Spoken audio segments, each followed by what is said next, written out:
안녕, 윤입니다. 오늘은 지난 더캐슬 리뷰에서 말했었죠. 뮤지컬 루드윅을 보고 왔습니다. 루드윅은 베토벤의 음악과 이야기를 다루고 있는 창작 뮤지컬입니다. 베토벤이 음악을 얼마나 사랑했는지, 피아노를 얼마나 사랑했는지 볼 수 있는 작품이에요. 꿈에 대한 이야기도 하고요. 그러면 바로 가볼까요? 고고! 뮤지컬 루드윅은 창작 뮤지컬로 이번에 재연으로 돌아왔습니다. 베토벤의 생애, 음악, 가족 등을 이야기하고 있는데요. 먼저 베토벤이 어떤 사람인지부터 살펴보고 넘어갈게요. 베토벤은 1770년 독일 본에서 태어났습니다. 아버지가 궁정 테너 가수였는데요. 이 영향으로 음악을 시작하게 됐습니다. 그런데 이 아버지는 베토벤을 모차르트 같은 천재로 만들려고 혹독한 훈련을 시킵니다. 이후 베토벤은 우리가 알고 있는 협주곡, 교향곡, 가곡 등을 만들었습니다. 청력에 이상이 생겼지만 오히려 새로운 음악 세계를 구축했죠. 그리고 불멸의 연인, 카핑 베토벤 등 베토벤이 나오는 영화를 보면 성격이 좀 괴팍하게 묘사돼 있어요. 그런데 이게 실제 베토벤의 성격과 흡사하다고 합니다. 청력에 이상이 생긴 이후로 베토벤은 이렇게 좀 예민해지고 괴팍해지고 그랬다고 합니다. 베토벤은 말년에 유일한 가족이 조카인 카를이었습니다. 그런데 사랑이 너무 과했던 탓인지 카를은 엇나가기 일쑤였습니다. 왜냐하면 베토벤이 거의 강제로 음악을 시키고 피아노를 가르치고 그랬었거든요. 이 내용은 뮤지컬에서도 나와요. 그런데 여기서 우리가 주목할 점이 있습니다. 베토벤 하면 항상 불멸의 여인이라는 단어가 따라오는데요. 베토벤은 사후에 유언 2통, 편지 3통을 남겼습니다. 그런데 가족한테 남긴 유서를 빼고 남은 이 모든 편지는 한 여인을 향한 거라고 합니다. 엄청 열렬한 연문이었다고 하는데요. 그래서 지금까지 회자되고 있습니다. 이 여인을 두고 베토벤이 약혼했었던 사람이다, 아니면 숨겨둔 애인이다, 이런 말도 많은데요. 그래서 이를 소재로 만들어진 영화들도 있어요. 뮤지컬 루드윅도 마리에게 베토벤의 편지가 도착하면서 시작합니다. 한 남성이 편지를 들고 마리한테 오는데요. 마리는 음악가라는 이 남자한테 편지를 읽을 동안만 선생님의 음악을 들려달라고 부탁합니다. 마리는 베토벤이 청력을 잃기 시작하고 어느 날 그의 집으로 찾아옵니다. 발터라는 어떤 어린 소년과 함께 왔는데요. 이 발터한테는 음악적인 재능이 뛰어나다면서 제자로 받아달라고 부탁을 해요. 그런데 당시 베토벤은 그럴 상황이 전혀 아니었죠. 음악가한테 귀에 이상이 생겼으니까 얼마나 절망적이었겠어요. 온 세상이 무너졌겠죠. 그래서 베토벤은 강력하게 거절합니다. 그렇게 마리와 발터는 실망한 채 돌아가는데 그때부터 베토벤의 인생이 뒤바뀝니다. 음악은 다시 되찾지만 또 다른 비극이 시작되죠.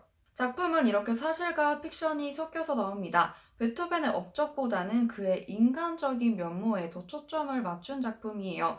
월강, 비창, 운명 등 베토벤의 음악이랑 창작진이 만든 음악들이 같이 섞여져서 나옵니다. 그러면 이번에는 인물 설명을 해볼게요. 1인 2역, 1인 다역이 꽤 있는데요. 우선 피아노와 음악을 너무나 사랑하는 베토벤. 베토벤의 음악을 들으며 건축가의 꿈을 키운 마리.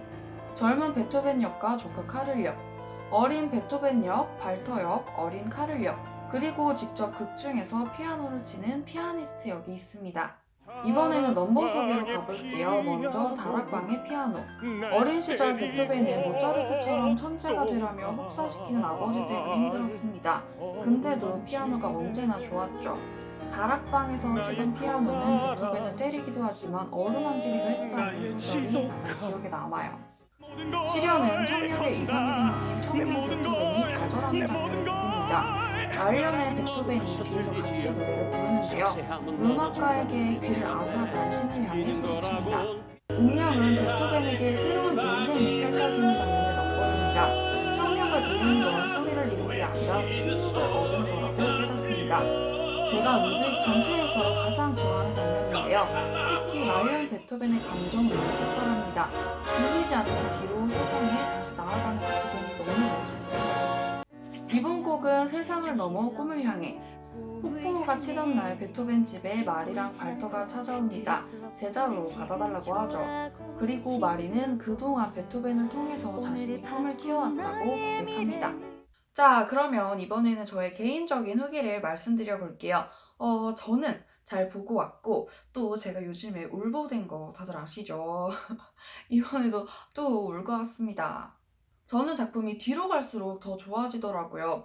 사실 초반에는 원래 제가 알고 있었거나 아니면 베토벤 영화 같은 걸 보면서 알고 있었던 그런 내용들이랑 좀 달라서 놀랍고 신선하기도 하고 그랬었어요. 근데 그게 계속 후반부로 가다 보니까 그게 놀라움보다는 신선하고 또 새로운 감동으로 찾아오더라고요. 제가 이렇게 느낀 가장 큰 이유는 마리 캐릭터랑 작품 전체가 가지고 있는 주제 덕분이었습니다. 마리를 베토벤한테 편지를 받는 사람 아니면 베토벤의 여인 이렇게 다루지 않고 꿈을 가지고 있는 한 사람 하나의 꿈으로 바라봐줘서 너무 좋았습니다. 베토벤은 음악에 대한 꿈을 꾸면서 청력 이상이라는 장애물을 만났듯이 마리는 건축가라는 꿈을 꾸고 있지만 당시 사회에서 여성이라는 것 때문에 많이 힘들었습니다. 이렇게 다른 듯 비슷한 두 사람은 꿈과 사랑에 대해서 이야기를 합니다. 그게 작품 후반부로 갈수록 더 좋더라고요. 작품 하나를 보는데 도대체 이 안에 꿈이 몇 개인가 하면서 더 슬펐고, 그래서 제가 울고 왔던 걸까요? 그리고 베토벤이 음악이랑 특히 피아노를 얼마나 사랑하는지가 대사, 노래 이런 걸로 잘 나와 있었습니다. 그래서 거기서도 제가 감동을 받았고요. 안 들리는 귀로 피아노 진동을 들으려고 애쓰는 그 장면이 너무 마음 아팠습니다. 다만 저는 작품 초반에 베토벤의 생애를 막 나열하는 부분이 좀 아쉬웠습니다. 베토벤의 생애는 굉장히 길잖아요. 이야기도 많고 사건도 많고. 그런데 이 작품은 베토벤이 말이랑 만나서 청력에 대한 그 부분이랑 그리고 또 베토벤이랑 조카랑 하는 그 이야기에 초점을 맞추고 있는데요. 그래서 그 이외의 부분들을 앞부분에서 좀 빠르게 전개를 합니다. 저는 이 부분이 너무 휘리릭 나와서 조금 아쉬웠어요. 그리고 조카 이야기가 나오는 중후반부에서 조금 늘어지기도 하더라고요. 그렇지만 무대 연출은 좋았습니다. 베토벤이 귀가 머는 걸 조명이랑 사운드로 정말 너무 잘 표현했다고 생각했습니다. 조명으로 귀를 이렇게 쫙 쌓여 양쪽에서 그러면 귀만 하얗게 보이겠죠? 그런 거랑 이명처럼 윙윙 울리는 듯한 사운드를 이용해서 잘 느껴졌어요. 꼭 내 귀가 안 들리는 것처럼. 그리고 작품 속에서 한 명의 인물을 여러 사람이 연기하잖아요. 뭐 예를 들어서 어린 베토벤, 청년 베토벤, 그 말년의 베토벤 이렇게 하는데 그래서 음악도 그런지 이렇게 넘어갈 때의 표현도 좋았고 아니면 청년 나타서 베토벤이 여기서 이야기를 하고 있는데 난 말년의 아버지를 베토벤이 떠나 저 구석에서 비엔나로 같이 왔어. 이야기를 한다거나 아파하거나 루드베이 그런 부분이 좋았습니다. 넘버는 좋아요. 저는 작품을 보면서도 좋다고 느꼈고 이 리뷰 준비를 하면서 음악들을 더 듣고 프레스콜 영상을 보니까 더 좋아졌습니다. 지금 저의 최애곡은 운명? 실현인 것 같아요. 이렇게 베토벤이 막 감정을 폭발하고 좌절했다가 다시 막 그 희망을 찾는 그런 넘버들이 너무너무 좋았습니다. 다만 극장을 나와서 막 머릿속에서 자동 재생되고 막 마약 넘보고 중독성이 미쳤고 그런 넘버는 아닌 것 같아요. 아, 맞아. 그리고 아까 제가 말했었죠. 작품 중간중간에 실제 베토벤의 음악들이 껴서 나오는데 그때 느껴지는 게 너무 좋았습니다.